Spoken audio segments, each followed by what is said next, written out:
So one more fact, figure, statistic, number that I thought it would be interesting to put together is the answer to the question, how many people does it take to put on a summit?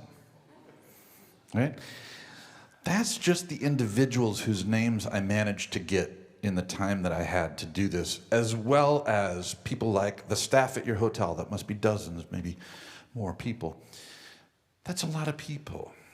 So when we put on our conferences and we go to our conferences, I just always think there are people in the background making all this possible, and we ourselves, we all take that role at our own institutions sometimes. So I wanted to take a minute and acknowledge all of the names that I could find in a limited amount of time who helped put this on. So thank you all.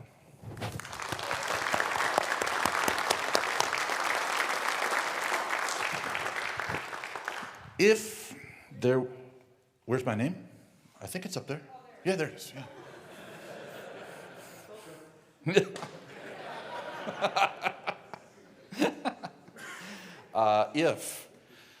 If the summit had a baseball game, the University of Minnesota would have fielded its own team today. 9 people from the U of M came today, that's right. Sky Yama. And so, Noah, I wonder if you'd like to tell us anything at all about next year's summit. Sure. We like to kind of mix it up a little bit and do a summit that's a little bit further away from the Twin Cities every other year. And so next year we'll be back to the Twin Cities, and we've offered to host next year. So we'd like to invite you all to come to the University of Minnesota campus next year and do it again. And maybe we get even more people involved, so and try to match the level we're getting this year. So yeah, next year plan for Twin Cities U of M. Okay. Thank you. Thank you, Noah.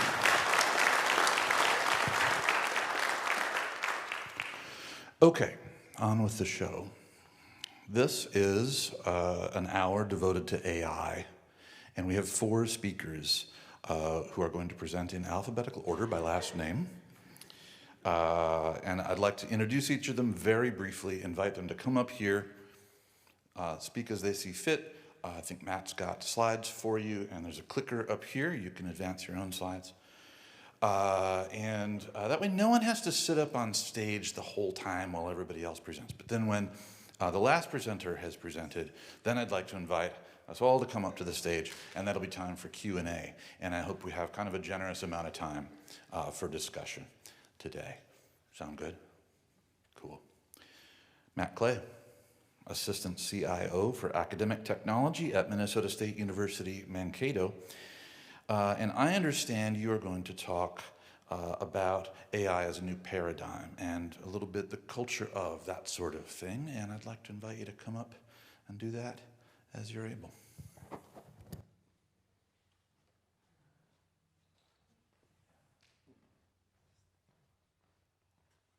right, thank you, everybody. Oh, geez, okay. Yay.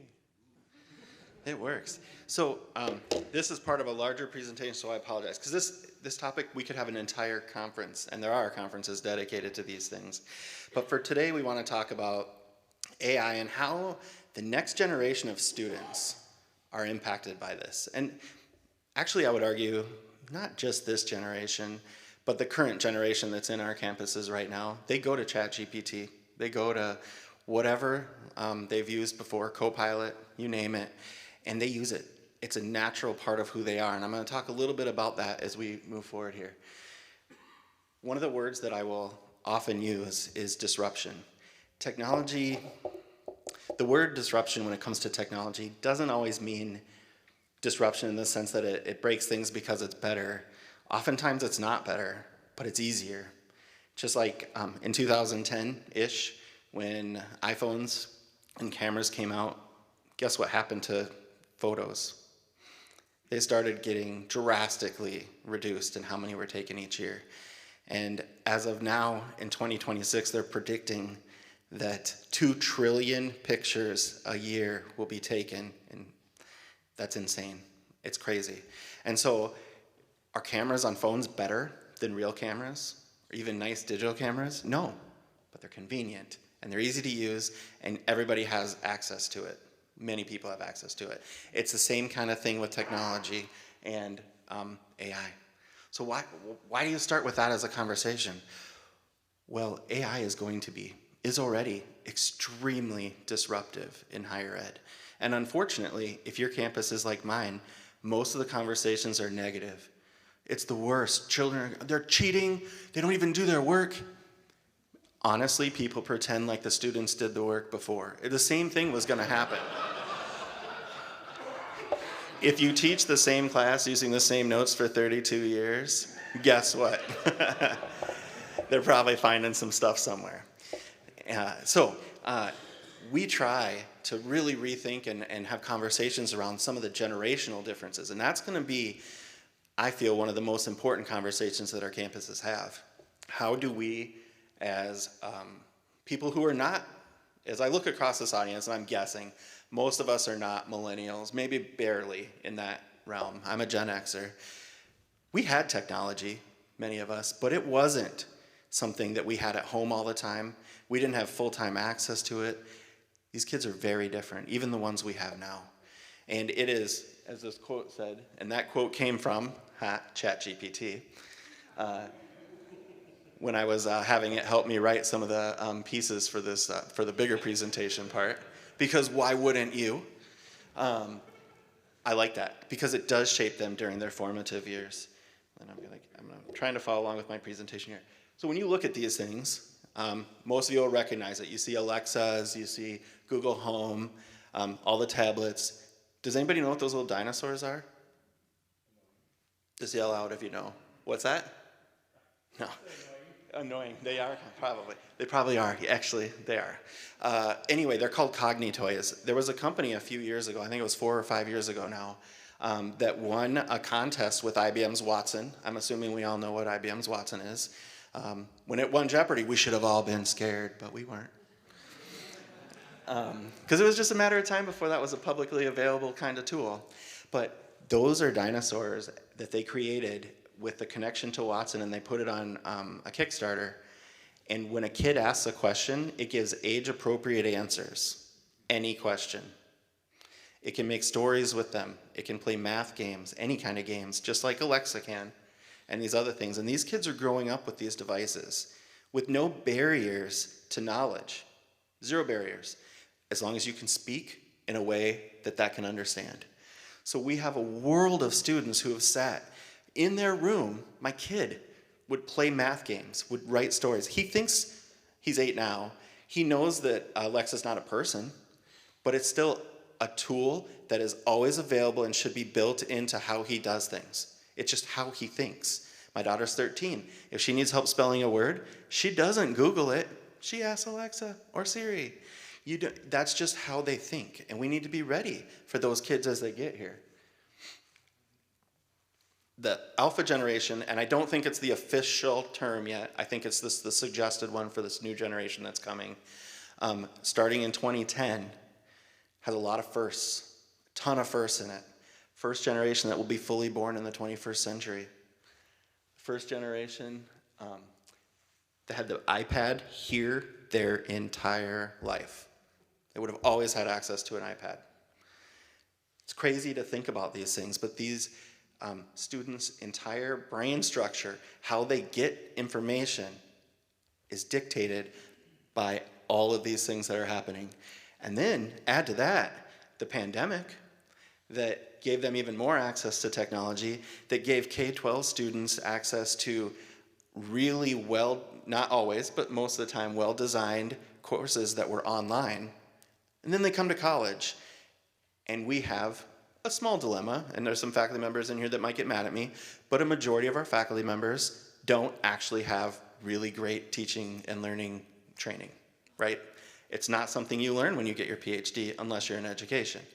And so we have students coming that have seen project-based learning, well-designed outcomes in their courses, both face-to-face and online, coming to college with expectations that we aren't able to meet. And that's what we need to work on. But understanding these students is super important. I didn't look at the time, but I'm assuming, if I talk too much, just yell. One of the other things I think that's really interesting is, so we've had for years the argument about digital natives. Who's a digital native, whatever. I'm not actually sure we've ever seen one or we ever will.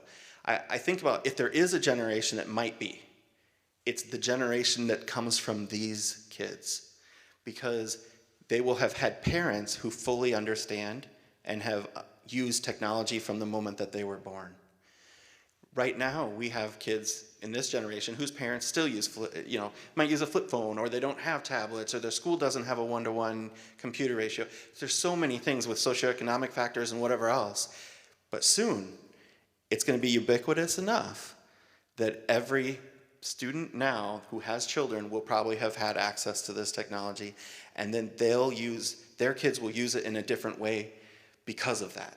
And I believe, and this is Matt's opinion, that if there ever is going to be a digital native, that's when we're first going to see that kind of structure happen. But the cool thing is, in kindergarten, you can start learning to code.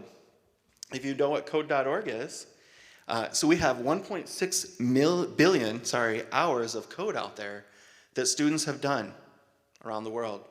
So students are learning this right away. How many of you even knew that? How many of you have heard of code.org before?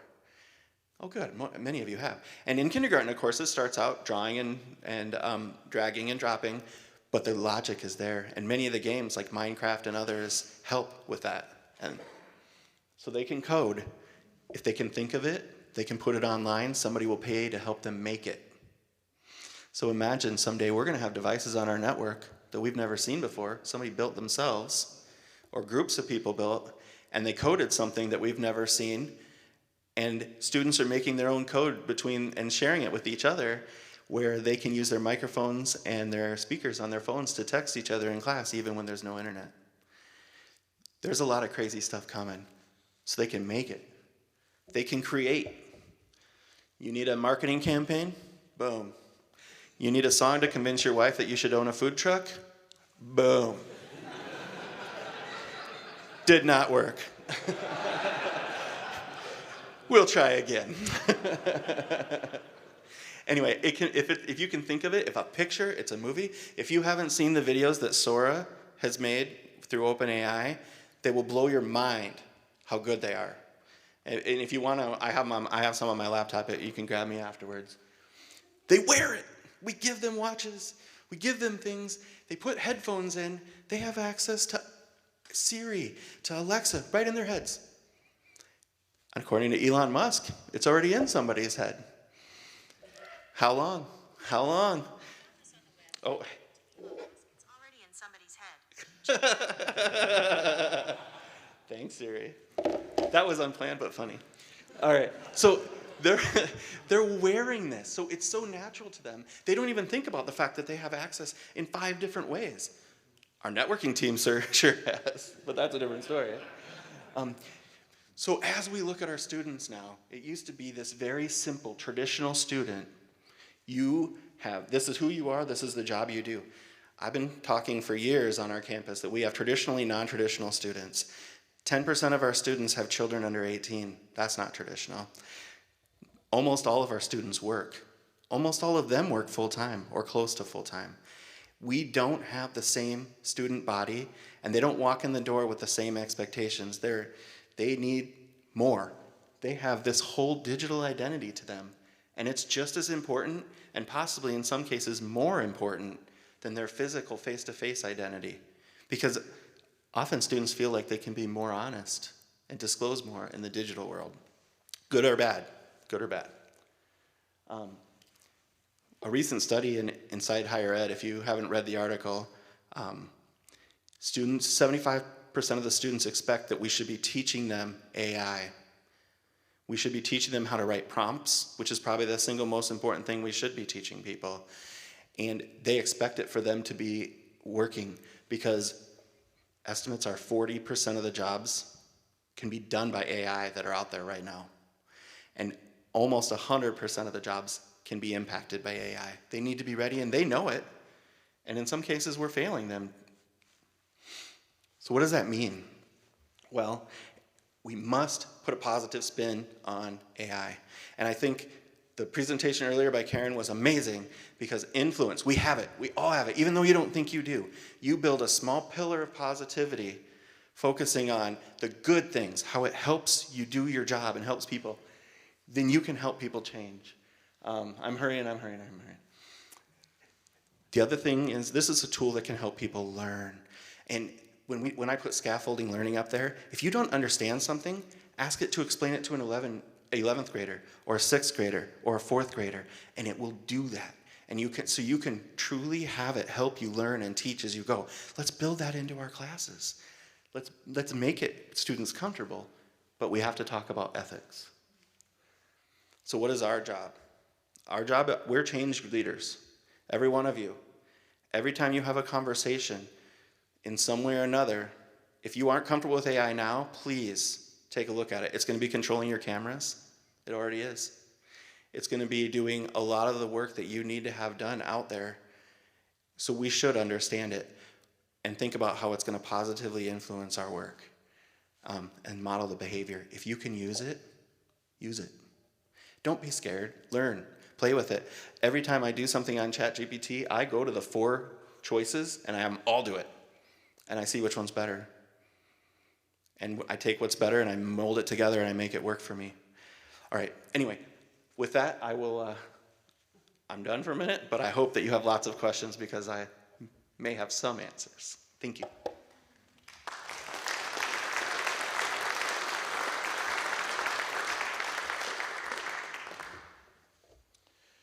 Thank you.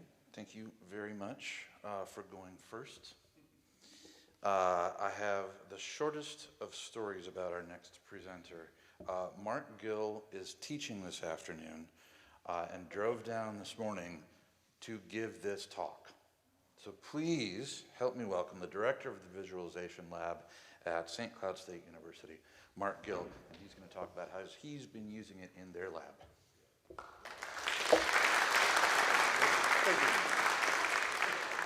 Thank you. It's a pleasure to be here this morning. I am Mark Gill, the director's an informal term. I run the Visualization Lab at St. Cloud State University. The Visualization Lab is cross-disciplinary. It's been there since 2014 in the Integrated Science and Engineering Laboratory Facility. Not many people know who that is. We work across all departments on campus. We work with different programs. We work with private industry. We work with any kind of disruptive technology. If it's new and it's exciting, then we're going to be involved with it. It's been 3D printing, photogrammetry, 3D scanning. The last few years has been VR. We have as our primary mission student engagement. So we bring in real students and we try to hook them up with real stakeholders and present to them real problems, and we engineer real solutions. That's kind of our primary goal. And in that service, it's gone all sorts of different directions. The last couple of years has been AI. That's all anybody wants to talk to us about. That's all anybody wants to work with us on.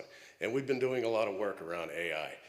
I will pause just for a moment and say that visualization is basically tapping keys on a keyboard until the pretty colors come on the screen the way you want them to. And you don't get the pretty colors along. So I want to shout out to Kelly Larson sitting over there who helps us with all the pretty colors. Unprecedented.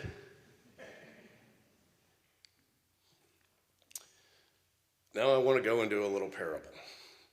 I was going to do this as a Shakespearean sonnet, but came across a parable I thought would actually work a little bit better. Elias was a stonemaker, and all of his life he built his buildings, he built his structures with bricks that he'd made himself, or his helpers and his workers had made these bricks by hand. And he would use these bricks to build these structures, and at the end of the day, people would look and say, what a beautiful building Elias has made. And that's the way he lived his life, and he was very successful. Until one day he heard of a traveling stranger who was coming to town with a thinking machine. This thinking machine promised to do Elias's job. And Elias was apprehensive at first, but eventually he agreed to take a look at the machine. And he wondered if this machine could actually help him. So he started playing with the machine, giving it ideas, teaching it about how it did his work. And not only did the machine start producing bricks for Elias, it produced bricks like he'd never seen. So he started giving it ideas for designs, and it started giving him designs for buildings that he could only conceive of. He never thought he'd ever be able to build any of these buildings. And then one day, Elias was presented with his greatest challenge. The town needed a new dome over the town hall. And so Elias turned to his machine, and he fed his ideas into the machine, and he watched as the dome rose above the town, pristine and beautiful, intricate, and better than Elias or anybody had ever imagined. And at the end, people marveled at the building and the genius that had made the building, and nobody thought about the machine. And Elias realized that the machine didn't replace him. The machine didn't threaten him. The machine empowered him to do more than he'd ever been able to do before. And so Elias was freed. It's a nice little story. I think it's a fit metaphor for, I actually asked ChatGTP to give me a parable where the metaphor is anybody whose job can be impacted by AI. And the ChatGTP came up with the parable of Elias the Mason. So I thought that was fitting. Besides, I don't really like Shakespearean sonnets, so I don't think it would have gone over. In the way that we've been using AI, it is a profound, and I mean it's a profound force multiplier. There are some types of debugging that I just don't do anymore. There are some types of reverse engineering that I just don't do anymore. My code generation has gotten so fast that things that used to take me weeks now take days, and things that used to take days now take minutes. And it allows us to just skip over a lot of the gaps in our skills. We're a software engineering group, right? So we don't have a lot of artists. We didn't have a lot of artists. That doesn't stop us now. We didn't have anybody to produce sound. That doesn't stop us now. We didn't have anybody to do voiceover, and that doesn't stop us now. And not only that, but the AI is giving us a lot of the content that we can use with. A lot of the data comes from AI. A lot of the code is coming from AI. And a lot of the actual material that we're presenting in our projects is coming from AI. So it's, at least in a production studio like what we've got, it's been profound, really profound, unprecedented, some might say. But there's a dark side to it. For every possible benefit that AI brings, there's an exploit, or there's a disadvantage, or there's a cost. In the case of Elias, there's a dark side. All of his people that used to make bricks now are out of work. Elias doesn't need them anymore to make the bricks. Maybe for one or two of them, they could find a market for artisan handcrafted bricks on Etsy. But for a lot of them, no matter how good they were at making bricks just isn't an option anymore. And I have a lot of students that come to me with concerns like this. They're worried about, am I getting a useless degree? A couple of years ago, computer science was not a useless degree, but now they're worried that computer science is becoming a useless degree. So they're worried about their loss of purpose. And of course, a lot of people are worried about how are we going to be able to trust anything that we see online? You know, deep fakes and voice replication and artificial images. I mean, how are you going to be able to trust anything? So these are all issues that we're having to wrestle with. So, to wrap this all up, I've come to the conclusion, working with AI, and this is just my own speculation, but I believe very firmly that AI proficiency will be the single most important professional skill that we can instill in our students. Without it, they're just not going to be competitive. I've said it so many times. I've heard it so many times. AI is not coming for your job. The person that knows how to use it is. But if a software engineer with the right AI tools can do the work of 10, will companies do 10 times as much work, or will they do it with 1/10 of the employees? So the advice I give my students is be the person that is telling the machine what to do. That's your best hope in this world. And if you could do that, if you're the person that can tell the machine what to do, and you've got a machine that can do anything, then you can do anything you want. However, and this is always the hard part, when I look at our other faculty, I look at our programs, I look at the policies that our institutions are putting in place, we are not ready for the profound societal change that is coming. 300 years ago, everybody was farmers. You were either a farmer or you worked for somebody that did something for a farmer. That was our economy, that was our industry. And it took generations for that to change. We're going to see a similar societal change in terms of how our economy works, how our jobs work, how our education work. All of our priorities are going to shift. But we're going to see it happen relatively overnight. And I don't think we're ready. Wow, I didn't mean for that to end on such a bummer. I am so sorry.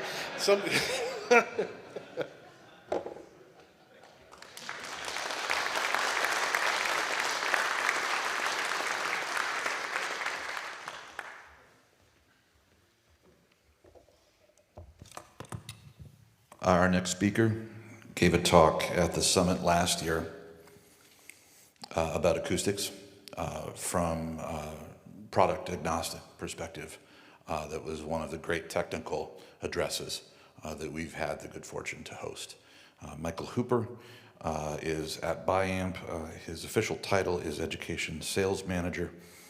He holds the CTS-I certification, and he has some thoughts for us about AI.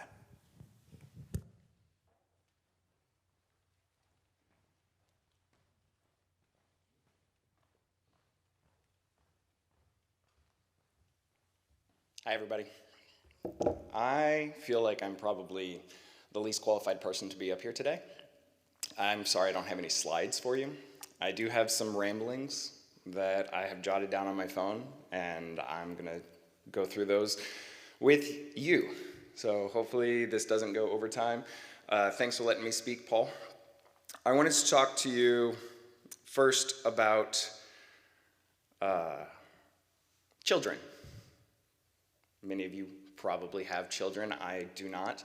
But I am very familiar with how a child's mind operates. And there was a recent story that someone told me about teaching their child to tidy up. And as they were sweeping, the parent was giving praise to the child. And upon completion of the task of sweeping up, the praise was given to the child, and the child's wanted more of it, so what did they do? They turned the dustpan over, emptied it out, so that they could sweep again and receive the same praise. This is also another true story. I have a friend that's a zookeeper, and the zookeepers reward the primates for tidying up or giving the whatever that doesn't belong in their habitat to the zookeepers with a cookie. So if you drop sunglasses over the rail, the primates will bring it to the zookeepers. The primates then learned that for every piece that they give, they get a cookie. And so then it was quickly learned to take the glasses and smash them into mini pieces, because then you get mini cookies. This is known as the alignment problem. And I will be coming back to this. I wanted to tell you about the paperclip apocalypse, where this is a fable. It's fairly well known.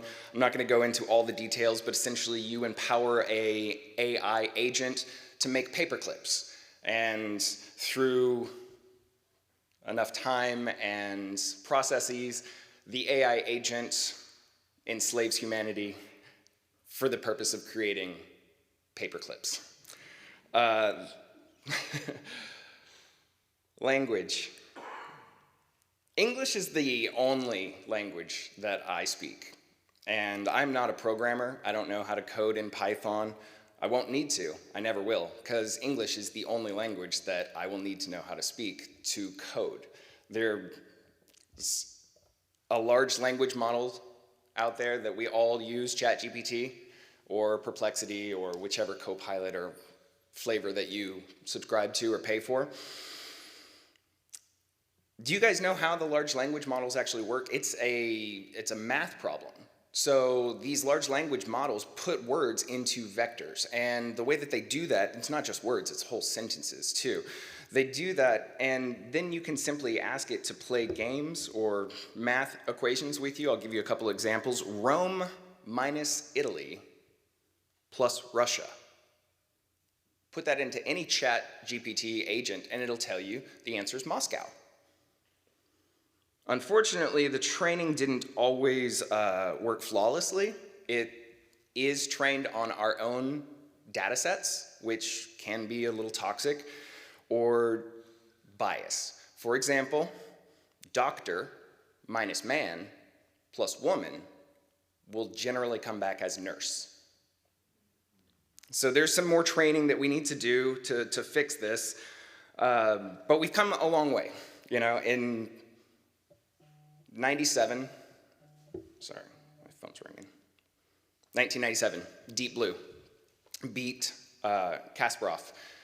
This was the first time in a chess tournament setting that the reigning world champion lost to a machine, or AI.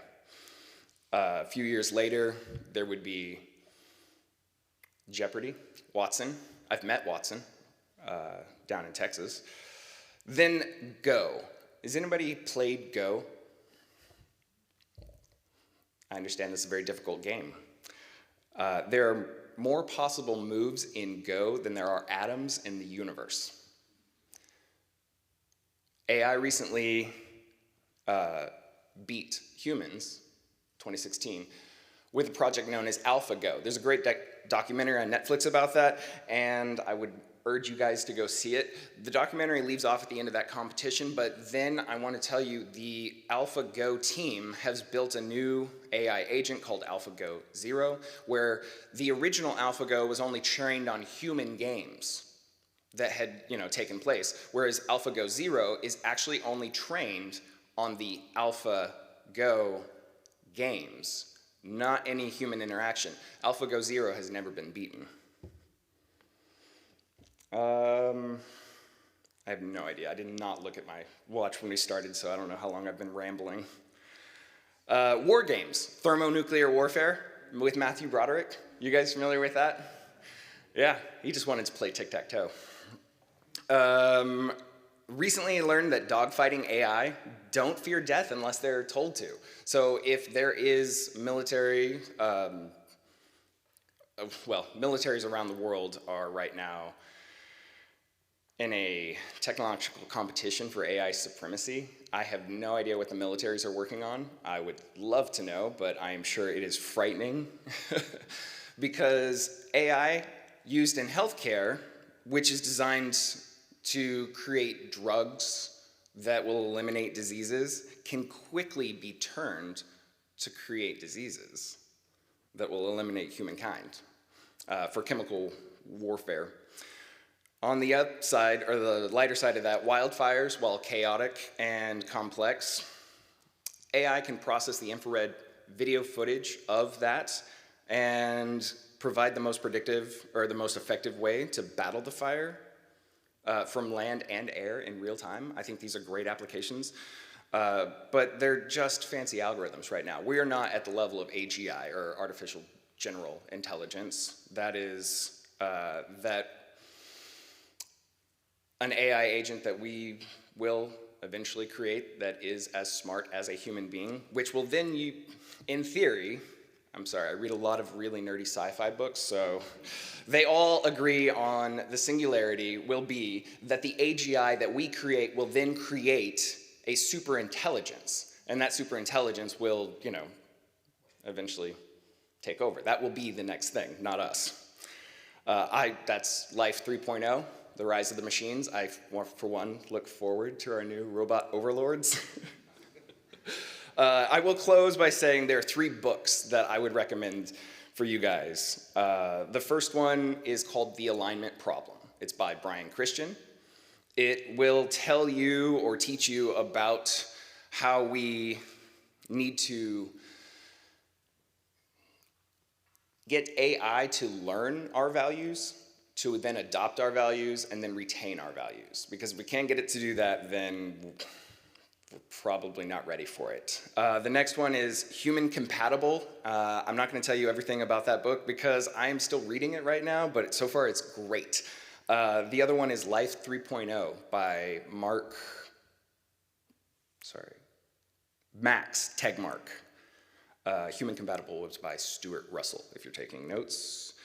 And then, of course, there's 2 other books that I want you to read. One, these are not nonfiction books, but they are great reminders of where we came from and where we're going. The first one is I, Robot, Isaac Asimov. Great book, not like the movie, if you've seen the movie with Will Smith. It's not like that. And the last one is The Penultimate Truth by Philip K. Dick. Great writer. I'll close by saying, to avoid the paperclip apocalypse, alignment before autonomy, AI safety is paramount. Thank you.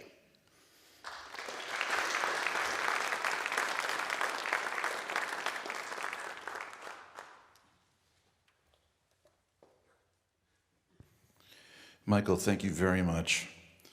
I will provide a brief billboard for one of 3 breakout sessions coming up just a little bit later today, and you can hear more from Michael on the topic of AI noise reduction coming up a little later today. All our sessions are being video recorded, and I will get them posted at mcuav.org as soon as I can. I did this for myself because I couldn't choose what sessions to go to today, and I thought maybe a lot of other people would be feeling the same way about the sessions that we're having today. So do look for those, publicly available, not password protected, and please share them among colleagues back at the ranch. Our last speaker this morning, Wiebke Kuhn, PhD, Director of Academic Technology here at Carleton College, is part of Carleton's AI advisory team, and I think part of is modest in this context. Wiebke pronounces her name Wiebke. Wiebke, okay? I've answered that question once, maybe twice. Wiebke Kuhn is going to talk about signals and drivers. Thank you very much.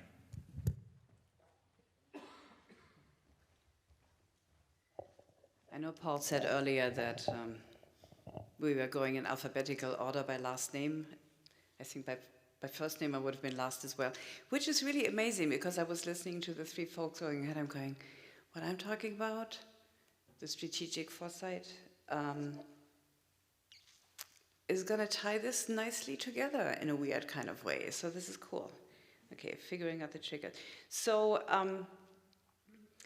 what I'm here is actually to invite you to a workshop, because my understanding is that whatever I am presenting today, we will be able to do together in a month, 2 months, something like that. So just a quick introduction of what that could look like.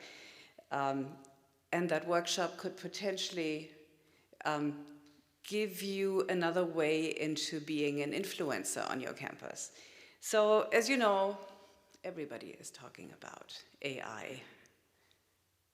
But what do we need to do? Right now, confusion tends to be kind of out there.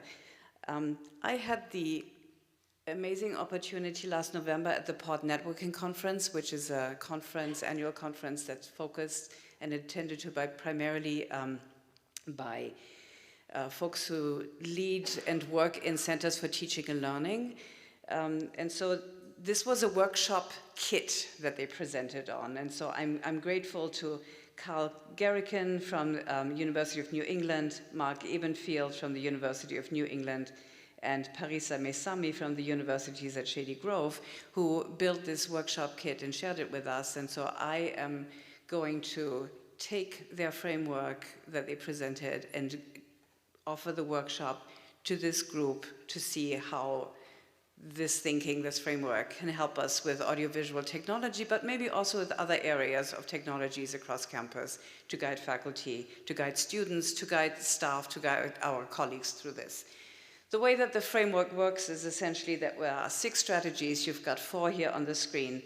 The first one is, well, let me just say, strategic foresight is a structured and systematic way of using ideas about the future to anticipate and better prepare for change. It is about exploring different plausible futures that could arise and the opportunities and challenges they could present. We then use those ideas to make better decisions and act now.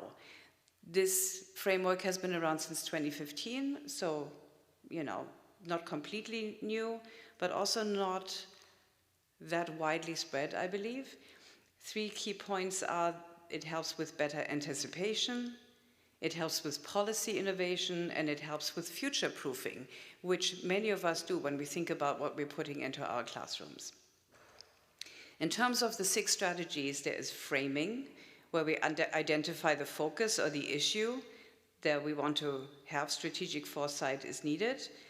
And then as a second piece of the preparation piece, there's also the scanning part. Scanning is the process of looking internally and externally to identify what is on the horizon. Usually, that kind of looking includes the dimensions of society, technology, economics, the environment, and politics. But there may be some other areas that we can specifically add to this, like higher education, because that's where we are. Then the second step, the actual foresight, is where we're thinking about alternative futures. So this gives us an opportunity to imagine, to dream, maybe to have nightmares, to just sort of bring out some possibilities. And the three categories of futures are possible, probable, and preferred. So potentially opening very wide, coming up with crazy ideas, and then sort of filtering through those and coming up with 2 or 3 that you think would be preferred at your institution in this community. That then creates insight, so that's where sort of the identification of the preferred future comes in.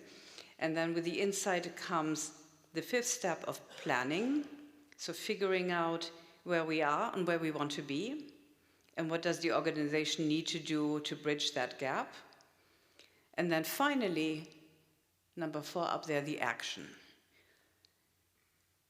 How do we want to implement that planning, that preferred future? How do we take action on our campuses so that we can influence the direction that we can take, whether that is, as Matt was talking about, guiding, helping our faculty, helping our students figure out how to build these elements of AI into the curriculum. That might be a big task for some of us, whether that is deciding what tools, what technology we want to either have in the classrooms or outside of the classrooms for the management of spaces where AI components may be helpful, whether that is the realization of how do I encourage my students to step up to the game and be the ones who learn these different tools effectively,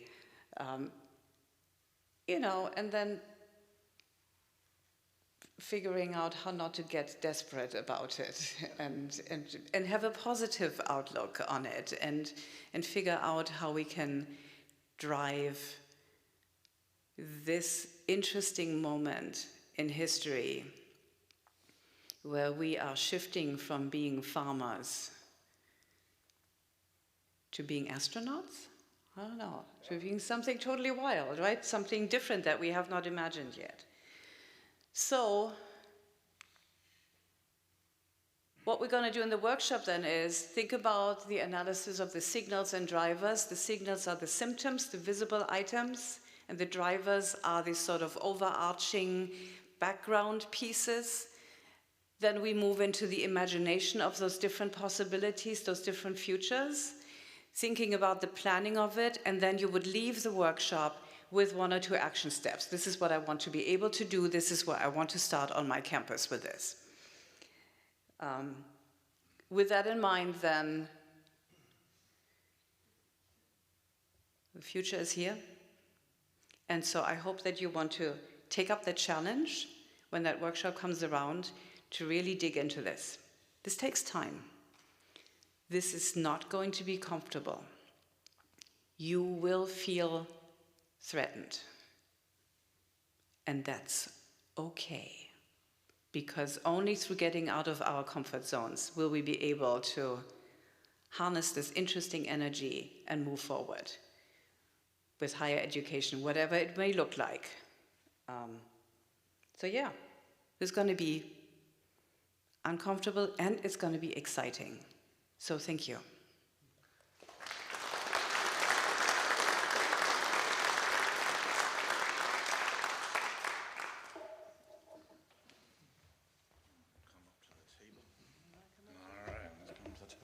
So as we welcome our 4 presenters up to our table, watch for this. We'll organize it a little bit later this spring. And I think I remember you saying at one point that we might need something more like an hour and a half than an hour to do this work that you've been talking about. Yes, it will be an extended lunch and learn or something like that, because I'm sure that when you looked at the choices to think about the planning of this, each of these steps could easily take an hour. So for us to do it in 90 minutes will be amazing, and we will do it. Questions? Things people would like to ask our 4 wonderful presenters. Thank you again, each of you, for presenting today. I'm grateful to you.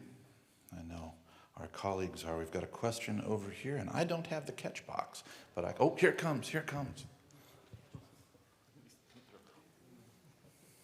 Nice. Is that working? Hi, my name's Stephen Meads. I'm from the University of Wisconsin River Falls.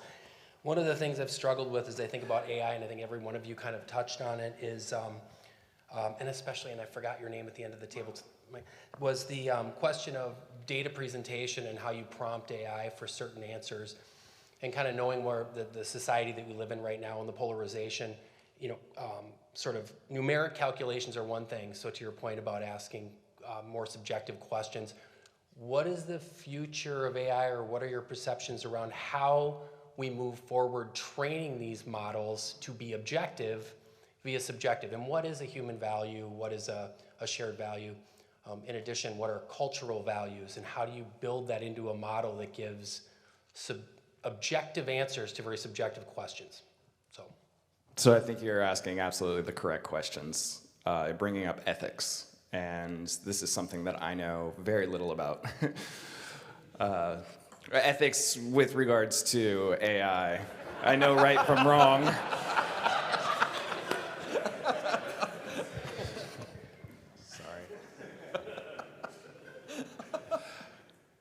Weights. So the way I understand it is simply that the data sets that we feed into these large language models, for example, because we're typically talking most recently about the large language models when we're speaking about AI, the data sets that we give them simply need to also be weighed and measured, because if it's getting all of its information from Reddit, then that's not going to be a real smart AI.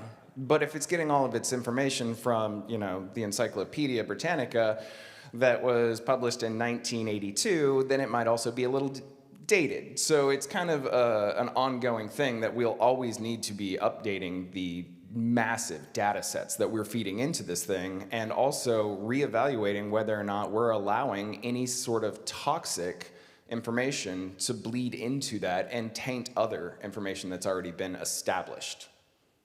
So ethics in AI, I don't have that figured out. Yeah. I would just like to add, we don't have it figured out for people.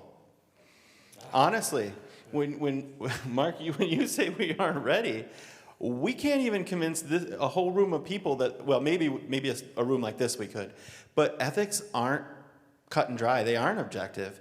So the idea of how we would create something that's truly objective that people would believe is objective, we don't know. I think that's an ongoing question we're going to have to fight with. You know, I think another component of that, we've gotten some complaints about AI on our campus from different cultural sections of the student body who have tried to use it, and it comes off sounding very white and North American and male. And that's because it's trained on the internet, which is largely white, North American, and male.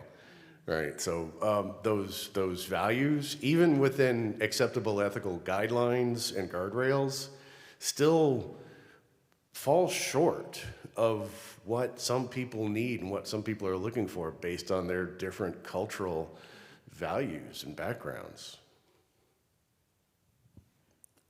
So a couple of things. I'm going to push back against the internet being what you just described. It is that the data that was fed into the large language models and large multimedia models is that, right? White male, middle-aged. Although, if you ask Midjourney what an Instagram influencer looks like, she's going to be wearing a bikini. Right, because the people who put the data into, anyway, so I'm not going to go further down there. I think one additional piece to add to the ethics question is that how do we as a community move forward on this? And so one thing that I think is going to be very important is thinking again about literacies. Literacies for our students. We could call it AI literacy. In my little universe, I'm hoping that we will focus on learning with our students how to use AI creatively and how to use it critically. And I also want to stress that while it is super important that we guide our students responsibly in that direction, we as staff need to learn the same thing and need to have opportunities to learn this. Our faculty need to have these experiences. Lou Ludwig, who is at Denison University, came and talked to us at our Day of AI back in December, and one of his pieces of research on AI is that 60 to 70% of people, mostly faculty, because that's his pool of people he's talking with, read a lot about AI, and this is how they form their opinions. 30% are actually using it. And of those 30%, not many of them are using it all the time. And his point is that if we don't start playing with this regularly, help figure out how to use it for our work, then we are not in a good position to guide our students, to guide ourselves. Yeah, during the course of the four of you giving your talks, I kept hearing in the back of my head, Blue Oyster Cult, don't fear the Reaper. Very much so, and okay, we gotta meet this head on. And I heard that really clearly, especially from you, Matt. And one of the questions I have is that, you had, the AI piece up there. Is it too premature for us to ask in our position descriptions that we're working on right now for our FY25 jobs that we want to have open? Some AI knowledge, experience, don't be afraid of AI. Any thoughts on that? Ask for it now, be the influencer to make it happen. Yeah, exactly. Do it now. Get it in there, back it up. Learn how to prompt AI, use it in your job, and start talking to the people around you. Be the influencer that we've talked about, because somebody has to do it. It has to start small. It's going to start at all different levels of the organization. Every person is responsible for influencing those who they can. So yes, 100% do it. I can't say it any better than Matt. One of my concerns is that at certain campuses, there'll be maybe a higher level individual who starts using it as a case for fear, and that is very disappointing to me. I see it kind of as a case for opportunity.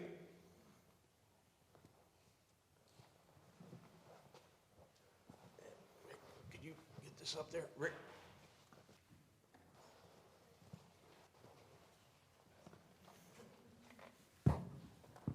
Woo, we got it. So, Mark, you had talked a little bit about how being able to use AI to kind of fill in some of those gaps, like pertaining to media creation, sound creation. Do you have, or any of the other panelists have any concerns regarding having the availability of AI impact potential opportunities for collaboration, both inter and intra-disciplinary? AI working across disciplines like that. Let's take the example, an artist who is doing some graphic design or maybe some 3D modeling for us.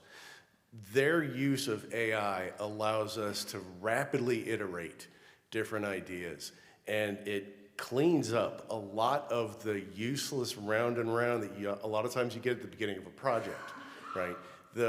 I don't expect the artist to feel diminished in any way by the AI. I do expect them to use it. It is a tool.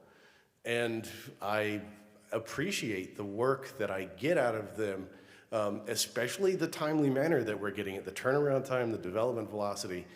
It's breathtaking. It's breathtaking.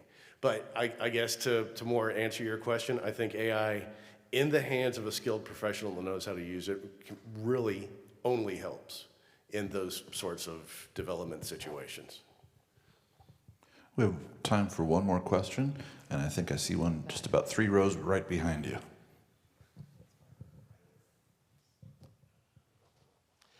I believe one of you hit on this statement about curriculum. I have about 3 tickets right now, emails, that is stating, what are we going to do about this AI stuff? Students are just getting way out of hand with it. They're cheating. How are we going to stop this? And my comment was, well, what can we do to help educate the students on the appropriate usage of it? There was no interest in that. It was much more, I'm just asking you how to stop them from cheating. And my response was, well, how do you know if they're cheating if you haven't changed your curriculum in 20 years? How do you assist in the combating of that negative thought of, I got you? That seemed much more of a common thing with faculty versus what can we do to help better to educate students on how to become more efficient in their learning process, because it's not going away. Any comment?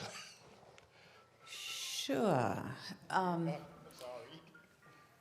Well, I think a couple of things come to my mind. Number one, those 3 tickets that you mentioned certainly come from that position of fear and maybe a fixed mindset a little bit.